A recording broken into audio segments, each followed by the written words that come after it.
So, aku akan share beberapa tips untuk korang improve diri korang sebagai seorang freelancer ke tahap yang lebih tinggi dari zon selesa korang.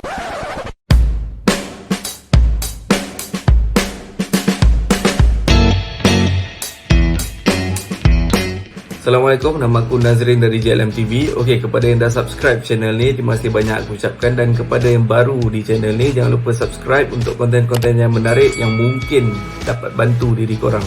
So, kepada korang yang dah tengok video pertama aku percaya korang dah nampak sedikit gambaran direction JLM TV ni. So, basically memang kami memfokuskan kepada industri kreatif Malaysia. Dan semestinya matlamat JLM TV adalah ingin membantu para designer di luar sana yang mungkin memerlukan sebarang bantuan atau mungkin tips-tips tertentu. So, ini adalah channel yang tepat lah untuk korang. Actually last week aku ada naik satu post dekat Facebook. Aku minta suggestion dari friend list Facebook aku lah tentang topik episod 3 ni. So aku menerima pelbagai suggestion lah dari orang. Ada yang PM aku, ada yang WhatsApp, ada yang tulis dalam ruangan komen dekat post tu. Dan dalam banyak-banyak suggestion yang aku terima, aku tertarik dengan satu topik ni lah, freelancing tips.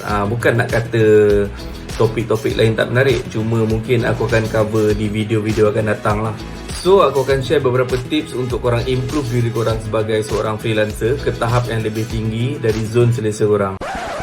Sebelum aku mulakan, aku nak buat sedikit disclaimer. Okay, tips yang aku nak share ni adalah based on experience aku. Sebab aku juga seorang freelancer 6-7 tahun lepas. So, tips ni lah yang membantu aku menjadi seorang agency owner sekarang ni. Okay, tips yang pertama adalah korang mesti ada minat yang mendalam dalam buat design. So basically bila ada minat ni, korang akan lebih berusaha dan korang akan nampak hasilnya lah dari usaha korang tu.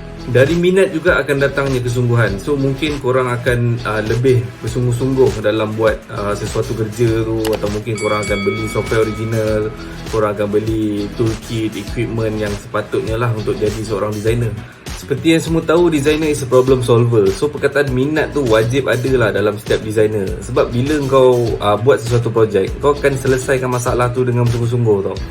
Next, tips nombor 2 adalah pelajari sebanyak mungkin ilmu perniagaan. Okay, seperti yang korang tahu, freelancing juga adalah satu pekerjaan. Bezanya hanyalah kau bekerja seorang diri atau orang panggil one man show. Ilmu perniagaan ni merangkumi pelbagai cabang. Macam mana kau nak handle klien, macam mana kau nak manage duit, macam mana kau nak buat marketing, macam mana kau nak buat sale. So itu semua adalah ilmu perniagaan. So disebabkan korang bekerja seorang diri, at least kena ada lah ilmu perniagaan tu. Lagi-lagi time korang fleksibel. So korang boleh join mana-mana seminar, talk. Sebab banyak organisation yang anjurkan benda-benda macam ni. Tak kisahlah berbayar ke, free ke, korang join je. Sebab one day korang akan berdepan dengan situasi macam ni tau. Lagi-lagi bila korang handle projek besar. Sebab bila projek besar ni, dia melibatkan team. Tapi bila kau bekerja seorang diri, kau akan serabut tau. Sebab kau lah designer, kau lah kuli. Tapi bila kau ada ilmu perniagaan ni, at least kau tahu macam mana nak manage benda-benda macam ni. Next, tips yang ketiga ni ada 3 benda. Okay, pertama, korang kena sediakan project brief form. Dan kedua, korang kena ada company profile atau designer profile. Dan ketiga, korang kena ada portfolio.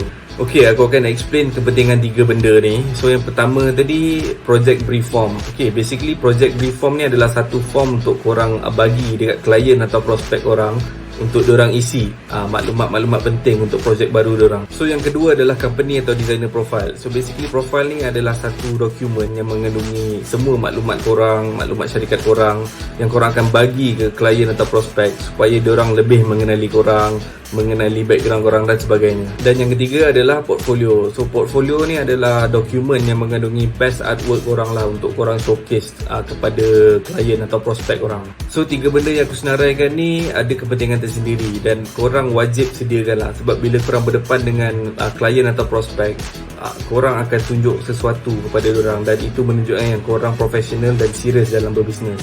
So next, tips yang keempat adalah ubah persekitaran kerja korang. Okay, bagi aku freelancer ni ada 2 jenis. Satu yang betul-betul bekerja kat rumah dan lagi satu dia bekerja secara nomad. Dekat kedai makan boleh, kat perpustakaan boleh, kat mana-mana pun boleh dia bekerja. Actually tips yang keempat ni aku lebih memfokuskan kepada freelancers yang bekerja dari rumah lah. Sebab korang yang bekerja secara nomad ni ada pilihan tersendiri. So korang tahu kat mana ada wifi, kat mana ada persekitaran yang menarik, kat mana yang boleh korang bekerja lah.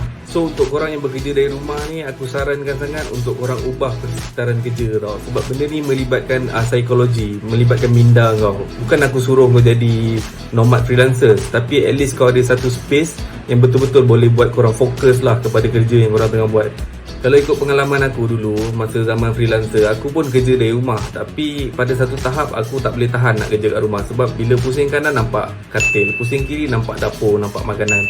So, aku decide masa tu untuk sewa satu office slot lah. Tapi office tu kecil je, dia share office dengan syarikat-syarikat lain lah. So zaman tu lebih kurang 400 sebulan. So pada masa tu aku rasa aku dah buat decision yang betul lah. Sebab fokus aku meningkat, kerja-kerja aku improve, tak ada kerja yang delay. Dan paling penting kau akan ada rasa tanggungjawab. Sebab kau perlu bayar sewa office tu. So that kau akan lebih berusaha untuk mencari projek-projek baru. Apa yang aku share tadi ni bukanlah nak suruh korang ikut. Aku just share pengalaman aku lah masa aku hidup sebagai freelancer. So apa yang aku nak sampaikan adalah ubah persekitaran kerja tu. Mungkin korang ubah korang punya workspace, hias elok meja korang, so that korang punya fokus akan lebih meningkat lah untuk buat kerja.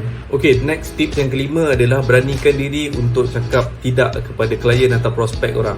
Okay, benda ni melibatkan brand positioning korang. Aku percaya setiap freelancer mesti ada brand tersendiri.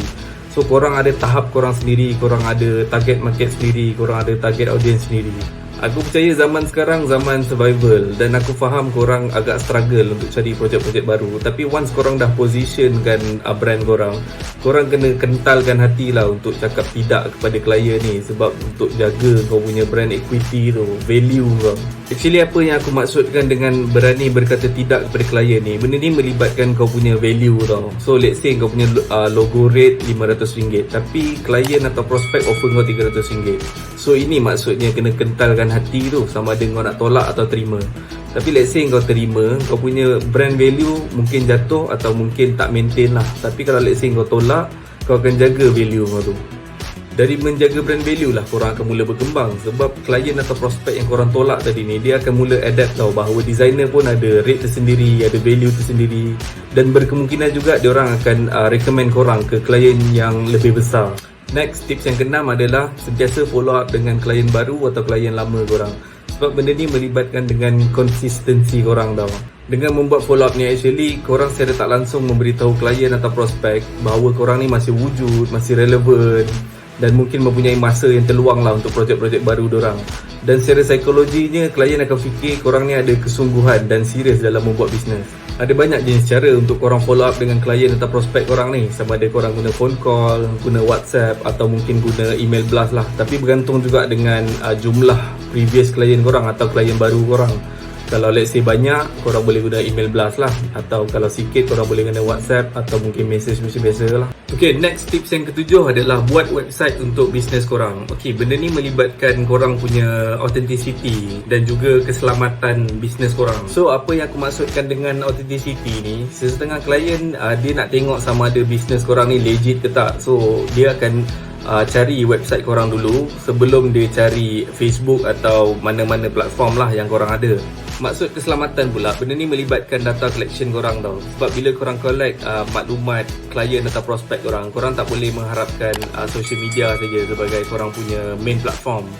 Sebab at least korang kena ada rumah sendiri. So maksud aku rumah tu adalah website sendirilah. Dengan memiliki website juga, bisnes korang akan kelihatan kukuh dan teguh lah. Sebab benda ni boleh memberi kepercayaan yang tinggi kepada klien atau prospek korang yang akan datang. Aku tahu kos nak buat website bukanlah murah, tapi tak semestinya nak buat website tu memerlukan duit. Sebab ada je platform-platform yang menyediakan free website builder seperti Wix, Weebly, Blogspot dan sebagainya lah. So untuk freelancer yang tengah tengok video ni, aku sangat sarankan untuk korang buat website sendirilah. Sama ada berbayar atau free, itu terpulang kat korang. Tapi benda ni menjamin korang punya masa depan bisnes tu tau. Next, tips yang ke-8 adalah cuba elakkan bekerja seorang diri. Sebab korang boleh berkolaborasi dengan mana-mana freelancer yang korang kenal tau. Aku suruh korang elakkan bekerja seorang diri ni actually bukan apa, two is better than one. So itu maksud aku. Sebab ilmu yang korang ada sekarang ni tak tentu cukup untuk bidang yang korang ceburi tu. So at least kalau ada 2 kepala atau 3 kepala, korang ada pendapat dan ilmu yang berbeza yang korang boleh share lah. Aku bagi contoh situation. Let's say kau pakar dalam branding tapi kau tak pakar dalam printing atau marketing. Tapi freelancer yang kau berkolaborasi tu pakar dalam 2 benda ni. So dari situ kau punya ilmu dan bisnes akan berkembang. So kolaborasi antara freelancer ni adalah satu perkara yang korang perlu buat lah di zaman survival ni. Dan aku nasihatkan kau jangan tamak. Let's say ada rezeki, cuba share dengan freelancer yang korang kenal. Lepas tu korang sama-sama lah naikkan bisnes masing-masing. Okay, untuk episod kali ni aku rasa cukup lah 8 tips aku share untuk korang freelancer next level. Dan aku mungkin akan share lagi beberapa tips lain lah di episod akan datang.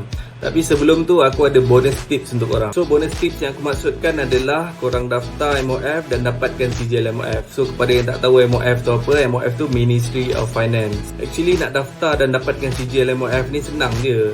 Yang penting korang kena ada SSM dengan duit lah. So, sebab masa aku buat dulu lebih kurang RM850 kalau aku tak silap. Basically bila kau ada sijil MOF ni, korang berpeluang untuk join tender kerajaan. Dan kebanyakannya projek kerajaan ni melebihi RM10,000 lah.